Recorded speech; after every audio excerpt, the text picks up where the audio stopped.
Oh, yes. That is definitely the goal, for sure. That is definitely the goal. Um, so did you have a chance to review or print the application checklist that Mike sent? I sure did. And I haven't really had a chance to go over it, but I've got it here in front of me. And it looks very, like it'll be very helpful. Yeah, it's basically a roadmap for the grant application package. It's a listing of all of the documents. Um, and so that's a checklist that we use to make sure that we have everything. And we use other systems here as well, but that's just a common document between us and you. So the how I will format this meeting, I'll do a brief overview of the grant for you, and then I'll go into what's needed for the grant application package. Okay. So just to let you know, I have Alyssa Bosworth with me, and I have Mike Means with me, and we'll be your writers on the project. Good morning. Hello, Good good morning morning. again. So, do you have any questions for us before we get started? I'm probably going to have a lot of questions as we kind of go through this. I guess my biggest question is whether you all recommend using HBI for the construction curriculum um, or just a regular construction manager. So we have a few options, and I would suggest we go the path of least resistance. So Okay. we can partner with, like, say, Habitat for Humanity. Do you have that organization? You have the We do. Habitat for Humanity Barrow County. They're listed as Right. one of your partners on your website. And so you Right. know they're always looking for volunteer labor to construct their houses. And then you will need to have your youths trained on construction skills. So that's like the perfect partnership there because they'll have your labor force, and then your participants will get the experience they need through building a house or a few houses with Habitat. Which also serves the purpose of building, expanding low income housing. Mm-hmm. So, Right. Now, Habitat is in our area. I came from Lakeland, Florida. I was there for 18 years, and we had a very strong Habitat program that worked with the youth build program there. mm-hmm. Here, it's not as strong. I mean, they're coming back. They've had a lot of administrative issues and so forth. So they are actually housed in our facility at Wimberley Center, and they're coming back. They've built a couple of homes in the past year. They're actually building a home right now for one of our residents, but they don't really have they don't have a construction manager. So I don't know if that's going to pose a problem for us or not. No, it's not going to pose a problem because what they don't have, the grant will pay for. So we can Okay, pay for them to have a construction manager. perfect. That's hmm perfect. So as long as we'll have an actual house address, so if they're in the process of building a house right now for one of the residents, that can be the house that we submit in with the grant application. Okay. All right, great. So that's definitely one avenue that we could take. The other thing I want to throw out, and I don't want to get too far ahead, so stop me because I do show credit. But we have an application in. We partnered with a developer out of Indianapolis that's going to be building. Hopefully, if they get funded this year, we'll be building 73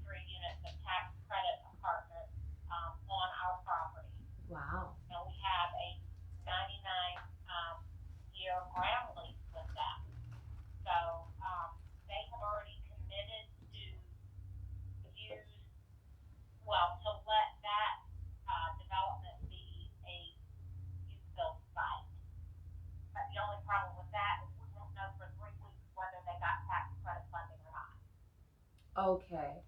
They are also an option. So as long as we can identify one unit of residential housing that will be used for low income rental or sale, we can use it. So we just need one address, one unit of residential housing to achieve the purpose of the requirements of this grant. Okay, Mm-hmm. so we have that. So we can go the habitat route, which is actually my recommendation, or we could go with your development that you have going on right now, which congratulations, by the way, because that's a huge accomplishment there. So Thank you. yeah. He's actually an FSS graduate. Oh, okay. That's really good.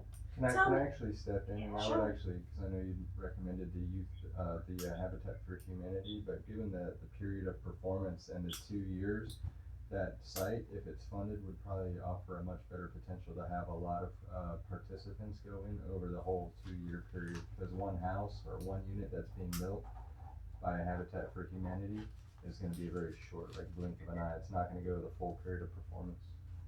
Oh, okay. So Gotcha. if we get Habitat to do it, then we're under those journeyman wages, or if we get the developer to do If it. it's a federally funded Which- housing project, Oh, then it's the gonna tax trigger, it's gonna trigger Davis Bacon. Mhm. credit. So Habitat is better? Yeah. So, Alyssa was making sure that we also discuss the fact that if it's a federally funded project, it's going to trigger the Davis-Bacon Act, which is you have to pay the participants, regular wages and benefits, and that's going to blow the Okay. budget. So the best route is actually Habitat, cause it won't trigger that, wage requirement. Gotcha. So on a tax credit deal, that triggers that, Davis Bacon. Yes, because that's federally funded.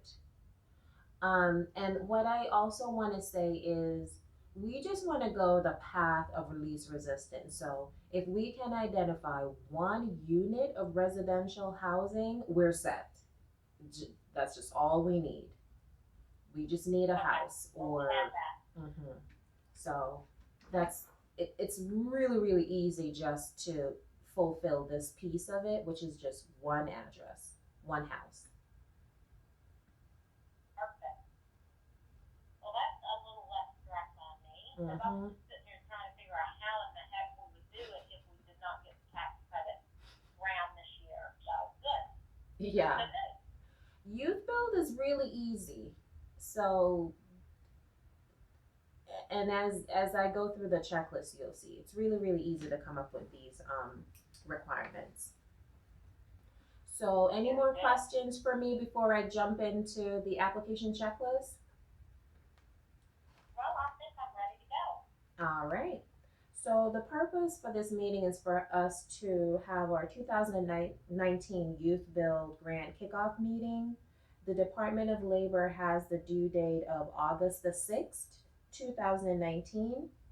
And there is no estimated award date, but there is a project start date. What's the project start date? It's November 1st. November 1st. So we're assuming then that they'll make awards before November 1st because they expect you to start the project November 1st.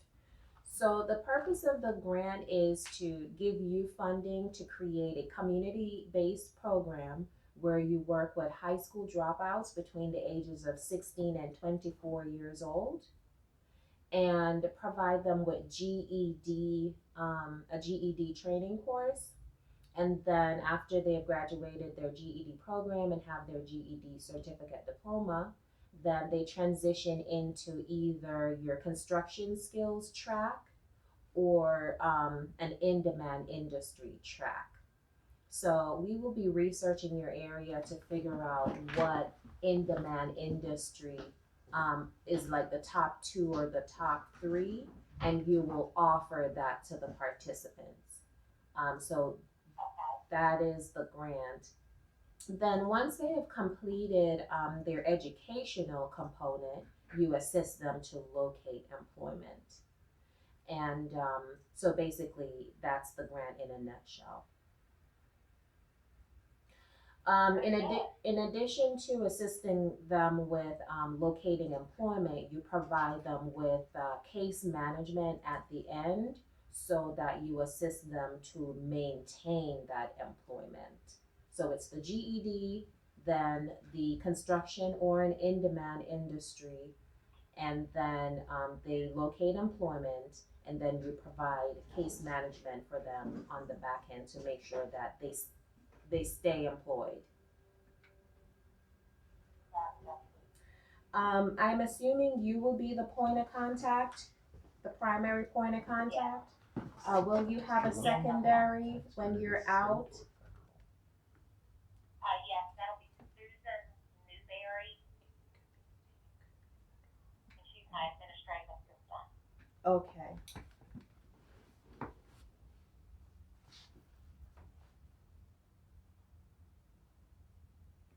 I believe her extension, and I'll confirm it for you, I think it's 1001,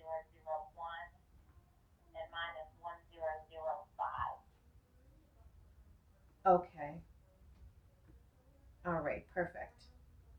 So eligible applicants, almost everyone can apply for this grant except individuals. So the city, the state, local government is a city and state. Nonprofits, institutions of higher education can apply. Indian tribes can apply. Public housing authorities can apply. Any community-based organization that's legally formed can apply for this grant.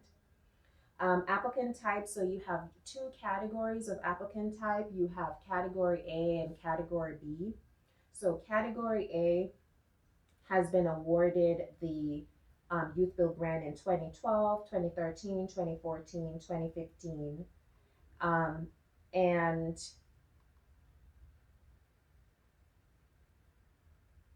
has not received an award under 2018. And then category B is any applicant that has either never received the award or was awarded in 2007, 2008, 2009, 10, 11, 2016, and 2017. So basically your category B. Category B is a new applicant. The period of performance has 3 increments to it. So after you win the award, there is a first 4 months of planning.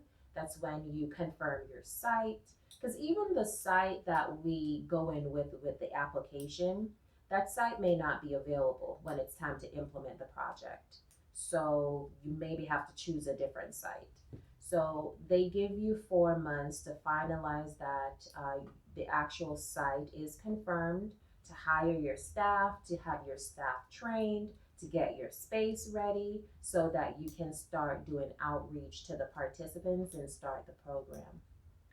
So that's 4 months of planning that you're allowed under this grant. You can actually do less than 4 months, but they give you up to 4 months. Then you go into a 2-year program operation where you assist the participants with their GED, their construction skill, or another in-demand industry track, and then you assist them to locate employment. The final 12 months of the grant is solely for case management, where you assist the participants to overcome any barriers they have to remaining employed and give them the support they need so that they can stay employed. So that is the how the grant is formatted. Do you have any questions for me so far? Not so far. So the Department of Labor has 85 million for this program, and they do a 50-50 split between renewal applicants and new applicants. So new applicants are just as competitive for this grant as renewal, which is really good. Eligible activities are construction training, educational training, staff any contractors that you need to pay, and indirect costs.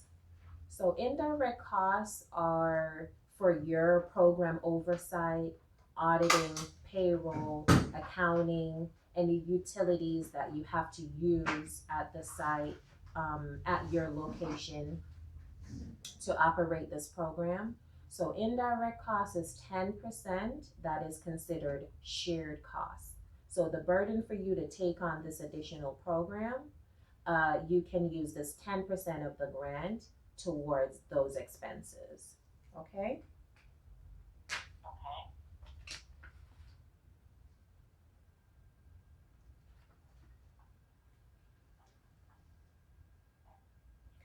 Program requirements, so we have to do a MOU with a local job center.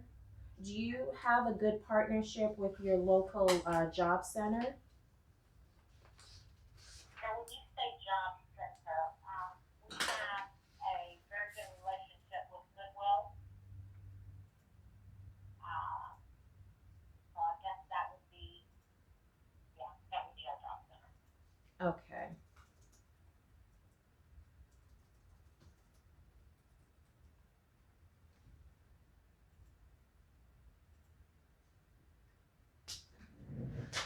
So from my mapping of your area, the job centers that are closest to you is the Gainesville Career Center,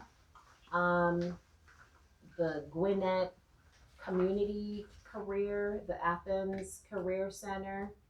So those are the only ones that we can choose from. Those are the only recognized job center for your area.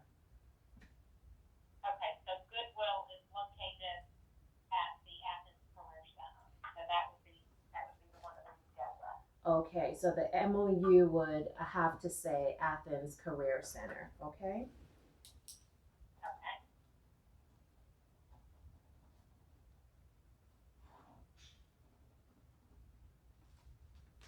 Okay. There is a 25% cost share. So the Department of Labor wants to see that you did contribute something to making this program a reality. So what will happen is we will identify some partners, and you have your partner list here, so this is really good.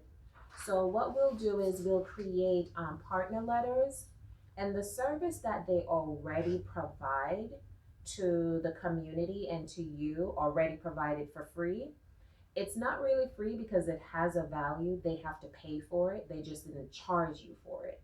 So the value of those services we will put in the letter, and that's how we will get our 25% match. Okay?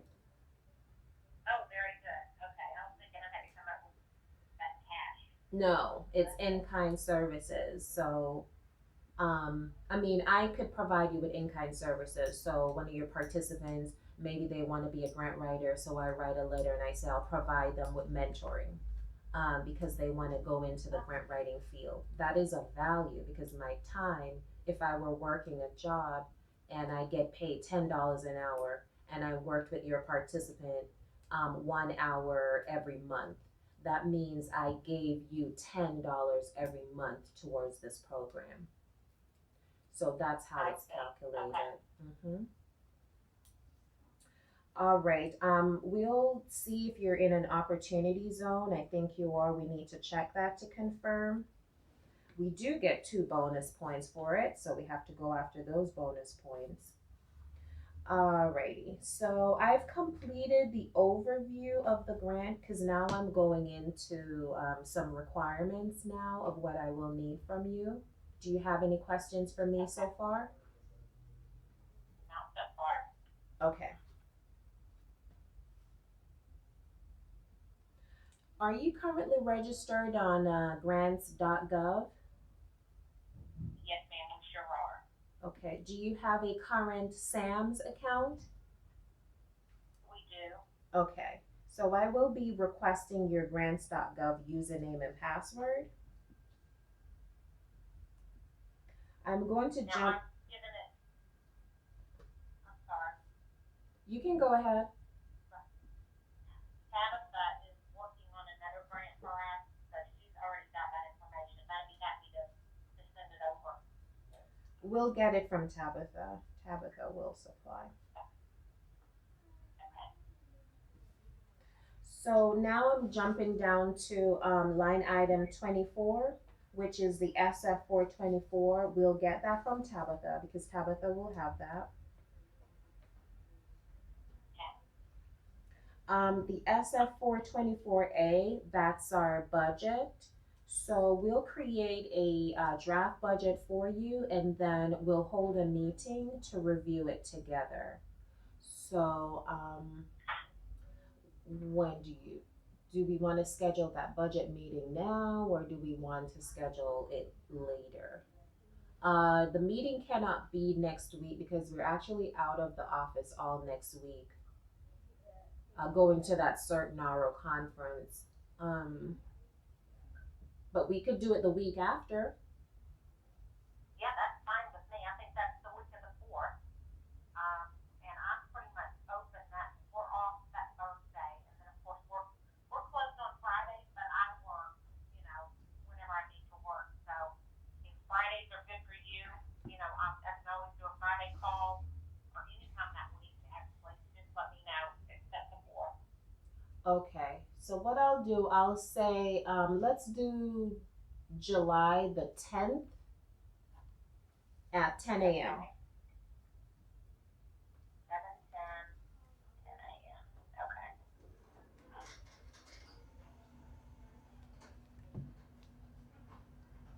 That will be the budget call. Proof of 501c3, that's not applicable to you because you're not going in as a nonprofit, though you could go in with your nonprofit, but it's actually better to go in as the housing authority. Has the housing authority ever won a grant before, a grant award? Yeah. Okay, perfect. I'll ask you a little bit more about that later. So the HUD Form 9143 is a work site description. We will complete that, comprehensive grants management. So for attachment 1A, 1B, 1C, we will be completing that and then we'll send it. There is a page that needs your signature, so we'll complete it, send it to you for your signature, and you'll sign off on it. Okay. Okay. On the HUD Form 9143 Attachment 1C, we have to show control of the site. We have to show proof of control to use that residential house. So, who currently owns the house? Site. It's being built. It's land. Habitat for Humanity. Okay. So we'll need to get a letter from Habitat stating that they give you permission to have your participants work on that site. So that will end up being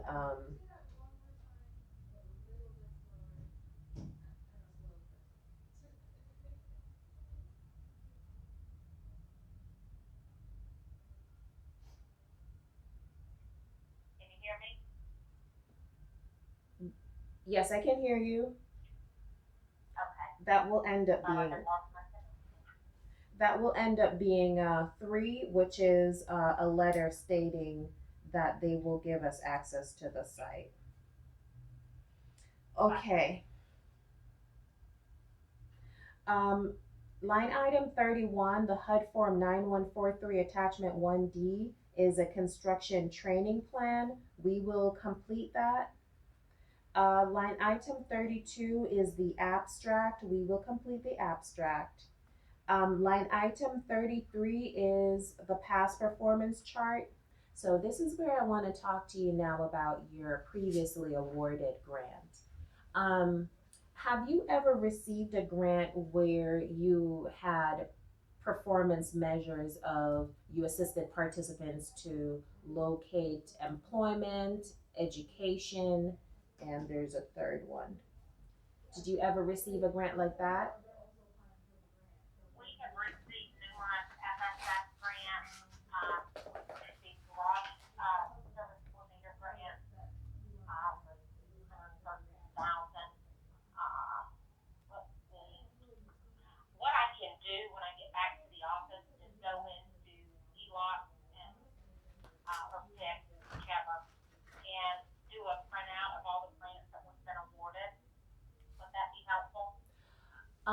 actually, we can use either the FSS or the Ross, so no need to print pick.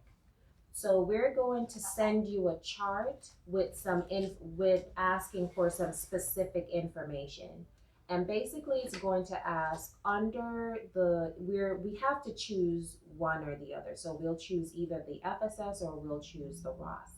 So under either of these grant, how many participants did you serve? What's the percentage of participants that achieved this? What's the percentage of participants that achieved that? So as long as we have those answers to those questions, that's all we need. Okay, and then we'll send you that chart. Okay. All right. I would suggest we choose the Ross because the FSS is less funding. This is 1.5 million. So we want to show them something as close to um, hundreds of thousands of dollars versus the FSS was probably under 100,000. Yeah, it was like 57,000, but it's we probably got funded 4 or 5 years. Okay. So the Ross would be more, which is some more along the lines of what they want to see, like a larger grant. Now, this is just based on what the Housing Authority of Winder has done, Yes. or will they look at the experience that I bring? They will look at the experience that you bring when we start doing staff planning, and then that's where your experience will come in for the management of these grant programs.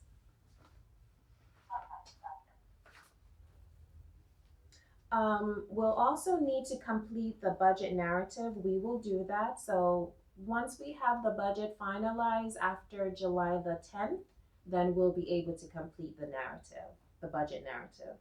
We will do that. Letters of commitment are basically the same as match letters.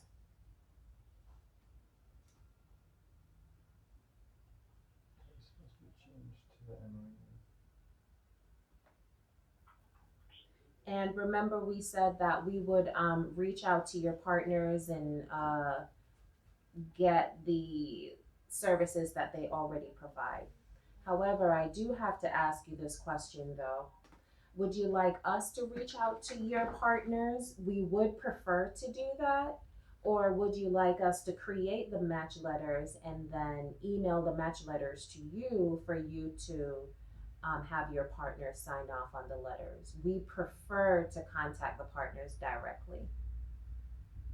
That's fine with me. I actually have a meeting with the majority of our partners on Monday, and I'll let them know that we're going forward with this grant and that they can be expecting to hear from you. Okay. Will email letters to partners.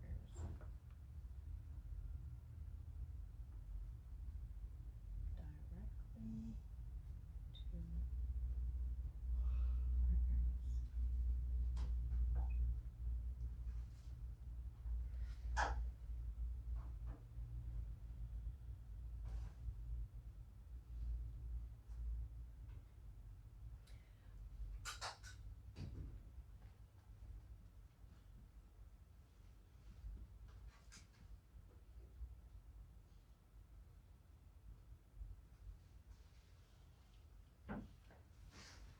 Okay, let's jump down to line item 40.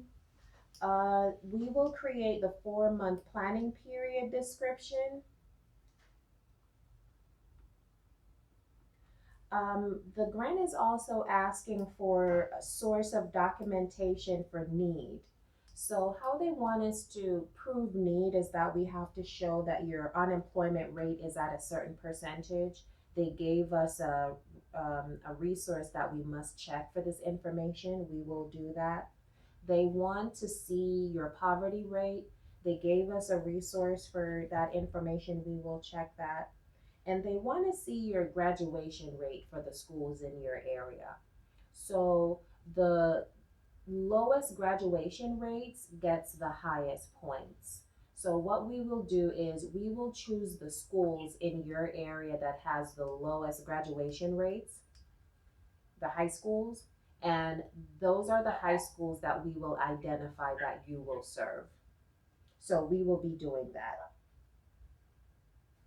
Let me throw one item out for your consideration. We have what they call the Foothill Charter Schools in Georgia. There are, I think, 16 of those schools, and basically it's for non-traditional learners. So you've got a child that's struggling, instead of them dropping out of school, they can transfer to Foothill, and that impacts our graduation rate. We have our graduation rate right now as a school system is 86%. But that those folks that transfer over to Foothill are not counted as a dropout. Even if they go there for 2 months and they drop out of Foothill, it doesn't impact our score. So just FYI on that. I don't know how we can play with the statistics there, but anyway, I thought it would be helpful for you to know that. So that was really good and I appreciate it. We have to choose the school. So since the school district is at a 80%, that's not good. Actually, that would give us 0 points for that section. So we have to choose the schools that are the closest high schools to you with the lowest graduation rate in order to score the maximum points, which is what we will do. So you'll probably end up seeing a document that doesn't have all the high schools because we can't use all the high schools because if high schools have higher graduation rate, that's actually making making a counterpoint. So in order to Right. score the highest points, you'll see us choose the high schools with the lowest graduation rate. So that's the reasoning behind that is for us to score the highest points. So we will be doing that. We'll also create the construction training plan. There's also a zip code map that we have to use, so we'll identify the zip codes that you will use. Proof of local presence, so you have an office in the area, the housing authority's there, so that's easy to prove presence. We don't need to, actually, I think that's only if applicable for the non-contiguous areas, so if we're just doing like one zip code or nearby zip codes, we don't even need that. Oh, okay, so it's not applicable. Document for you to complete the funding opportunities announcement financial system assessment, and you can have your personnel, your finance personnel help you to complete this. It does ask some financial questions. Okay. The narrative, of course, we will complete. And the narrative we will complete, and the narrative will be asking questions about you in it. So when we're completing the narrative, we'll send you a list of questions to answer for the narrative, and that's how we will get the information back for the narrative to complete it. So where your oversight is concerned, monies that you have managed, how much, how many staff you manage, and more pertinent information, we will be asking you for that information. Okay. So that completes the application checklist. These other documents listed here are just for us to organize ourselves when we're attaching the documents to the application package. So after this meeting, the documents that we need you to complete, Mike will be emailing them to you, and then we'll get started. So do you have any questions for me so far? Any additional questions? I don't think so. One thing I did want to throw out, in the flyer or the brochure that I sent you all for Wimberley Center, there's a nonprofit listed there, Wimberley Fruit. And our focus is wellness and nutrition through that nonprofit. We do a lot of, I have a full-time staff that graduated from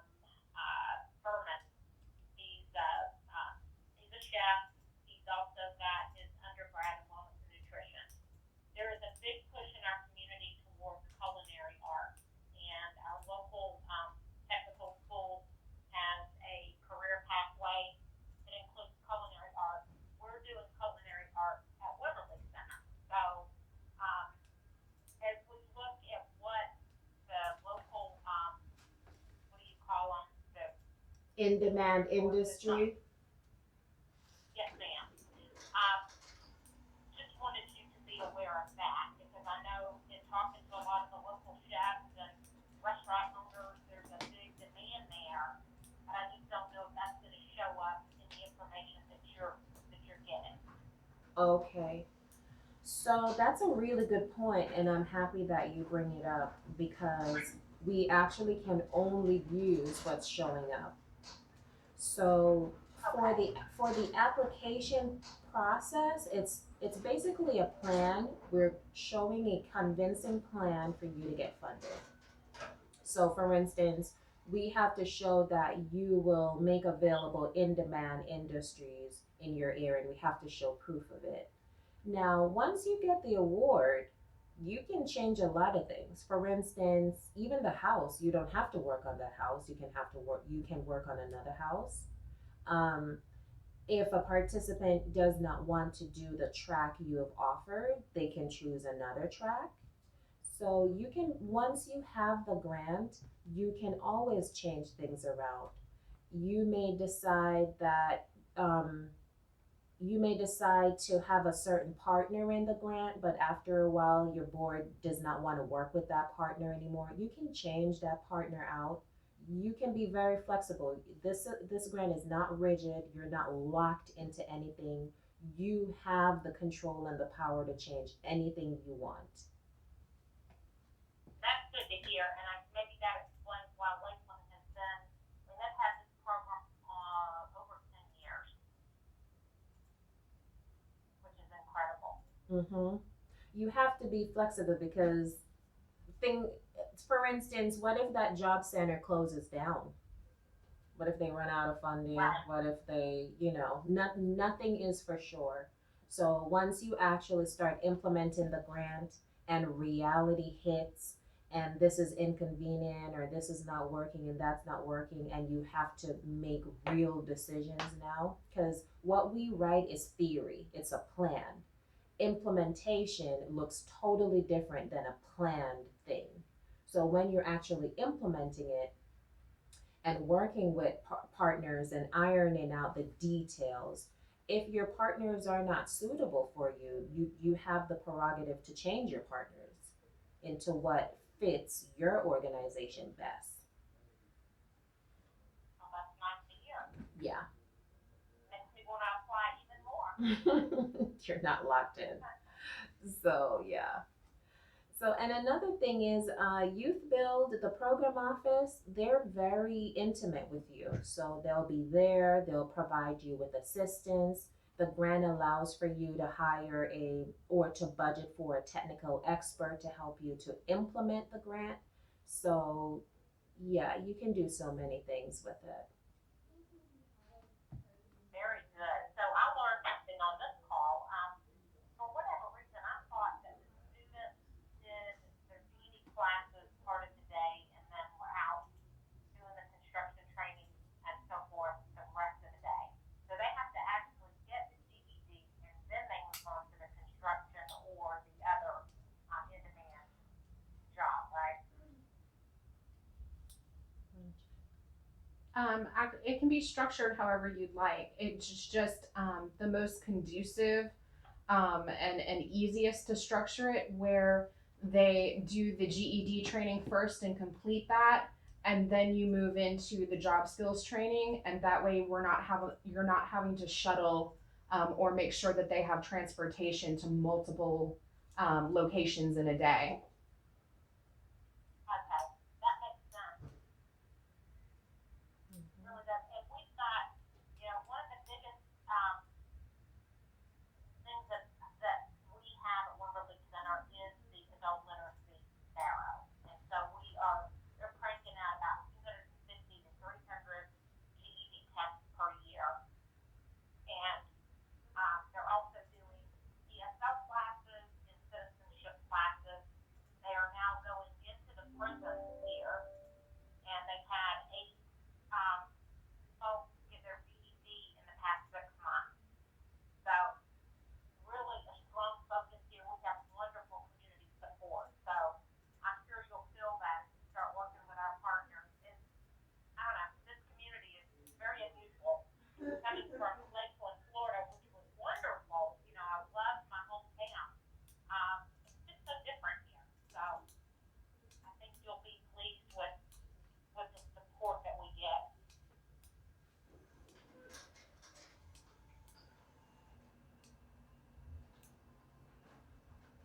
do you have any more any more questions for us?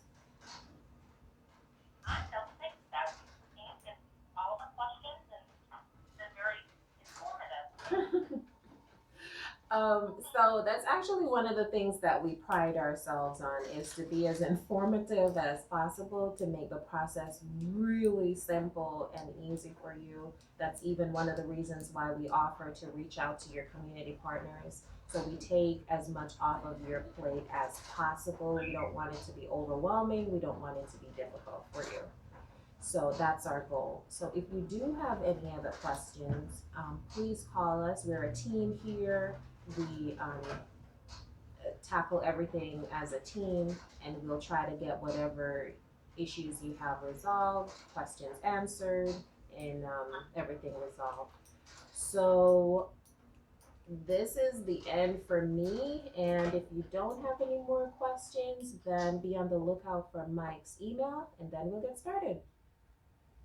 All right, I'm excited, and thank you all for your time. Okay, all right, Thank bye. you so much. You have a great day and weekend. Thank you, you too. Bye-bye. Bye-bye. I'm not liking this checklist at all. So few things about it. It has like repetitive information and like information that's not necessary. So did you look at the 2017 one? No. No, okay. So I wanna have this like, okay, so let me go to that. You're here, perfect. Mike.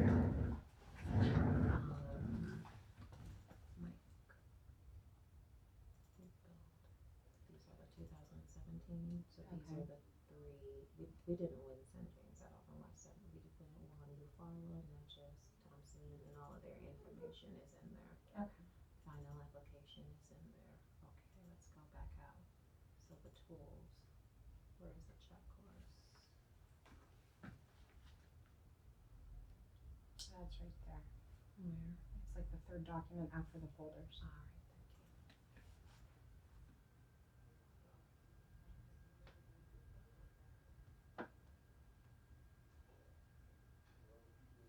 This checklist that I'm looking at is total chaos right here.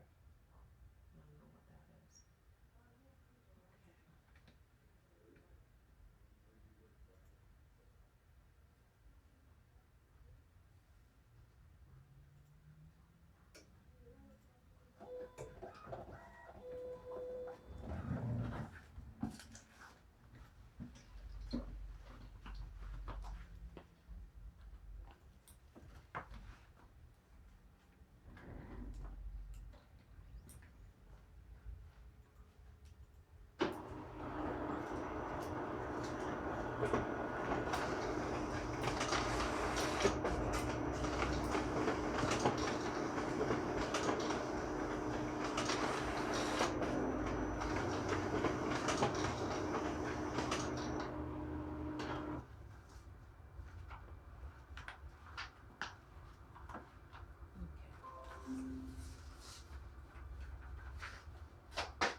Thank you.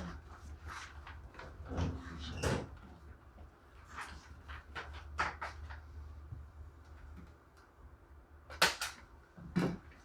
So this is the one that I want to be worked from. So I noticed that some things have changed and I want us to add it to this. So for instance, the opportunity zone is an issue.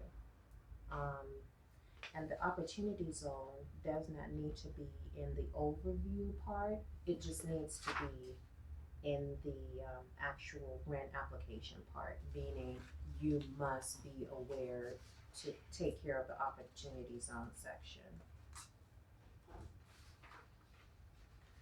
Okay, let me start from the top.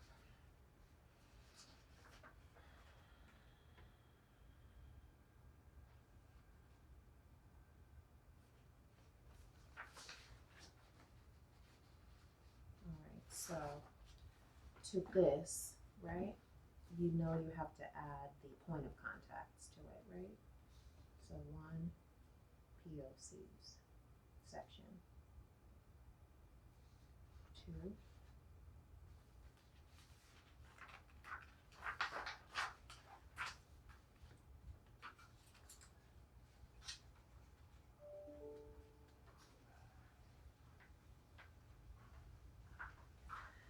So that's the only thing you need to add to this is the overview, because the reason for that is talking to them about the MOU, you don't need to talk to them about the MOU. You just need to have the MOU as a document in here. So where that MOU can be is where it has mandatory partners.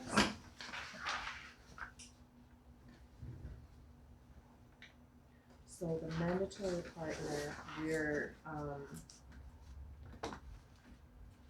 you know that we need is number 3 on line item 29, which we need the name of a workforce development partner. We could just say workforce development partner or job center. And we know that we need an MOU here. So mandatory partners needed. We can have letter from resident site partner. We don't need a GED. We don't need a GED partner because that's just a community college.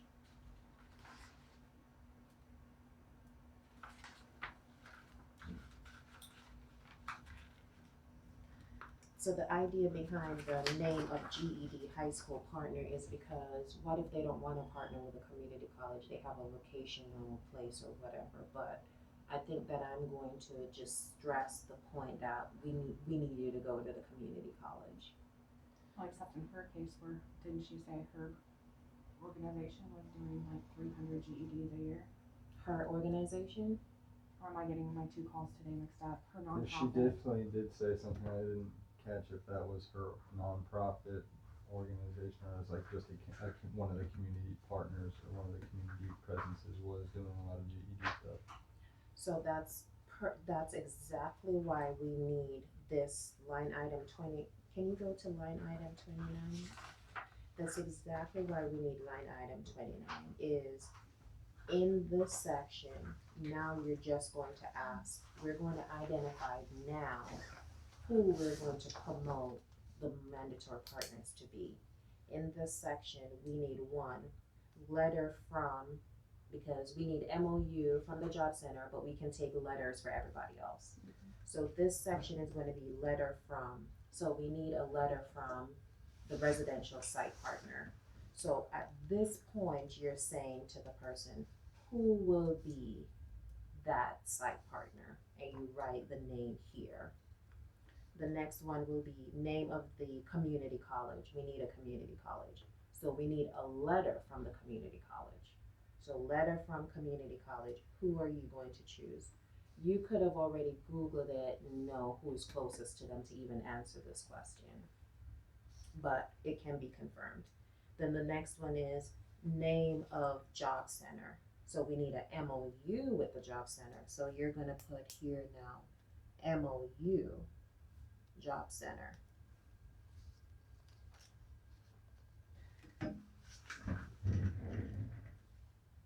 Construction skills partner, take that out. Apprenticeship, we're getting that through the job center. Youth leadership development partner, we need that. And then you were saying employers, and you need that. So are they doing their own construction skills training or? No, Habitat for Humanity. Okay, that's who it's gonna be for. Okay. But she has this huge project. She could be an employer because she's developing this thing now. So she could be an employer and we could get other employers, right?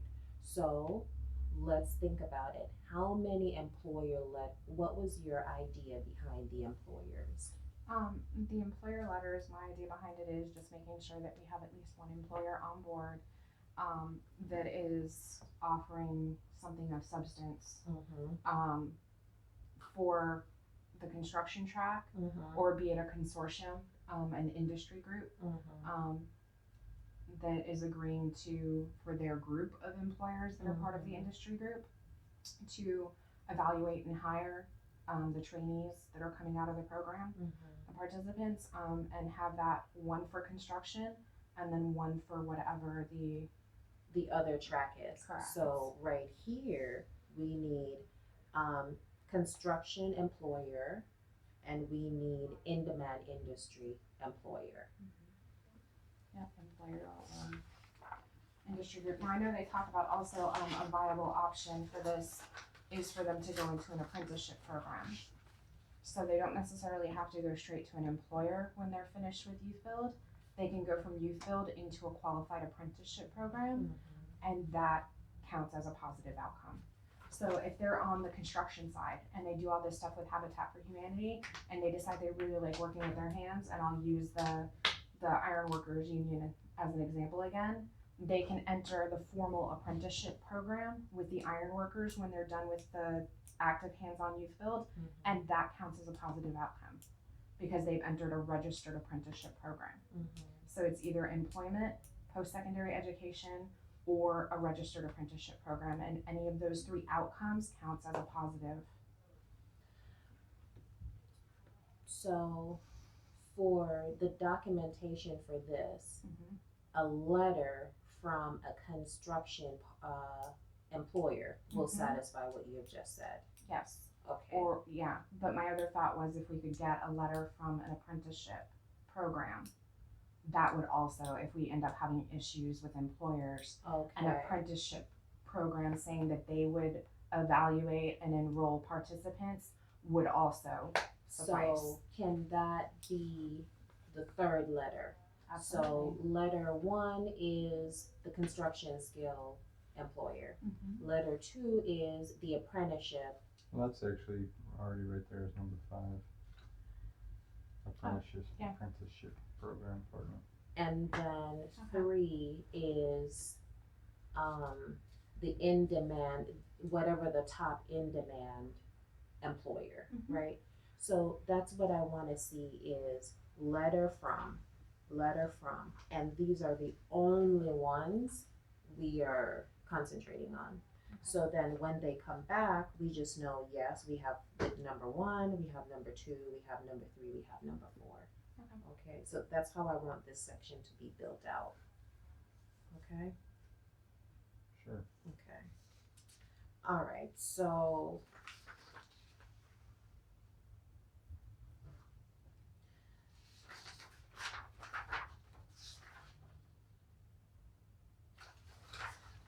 what I want to be built out on from this is the way the HUD 9143.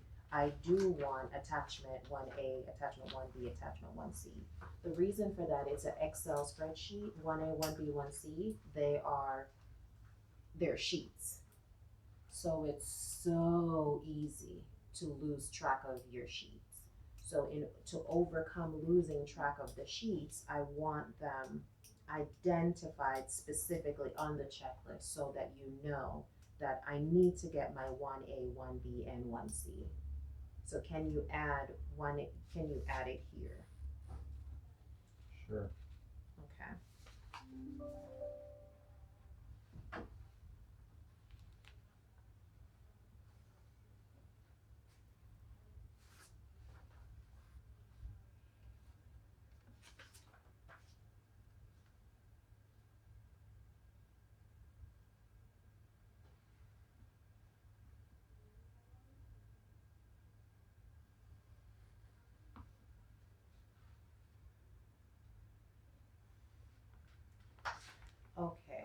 line item 17 where it has no more than three sites, delete that. As a matter of fact, just put one site. I don't even want to introduce them to the fact that There's an Right, 11 o'clock there's an 11 o'clock with who? hope for section 202. Oh, okay. And you have to call in?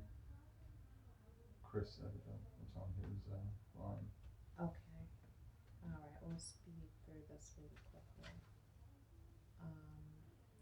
So the source documentation for need, line item 27. The way that it's here on line item 41, I want it that way on this, cause this is really helpful. So take 41 and put it under 27. It needs to be broken out that we have the unemployment rate, we have the poverty rate, we have the graduation rate. Okay. I also need the rates added for the maximum points. So whatever the rate is, so 25% and above gives you the whatever, like 69% and below gives you the 6 points. So that needs to be here. And then the funding opportunity announcement financial thing, where is it? That needs to be added. That needs to be added, and then the opportunity zone needs to be added to this. Okay. Okay. Are you sure you have all of this? Yes. Okay. Alright, so when will you have it completed so that the next kickoff or the next application checklist we send, it's like what we've just talked about? 3 o'clock. Okay. When's your next build? Nothing. There's nothing today. Okay, perfect. Alrighty.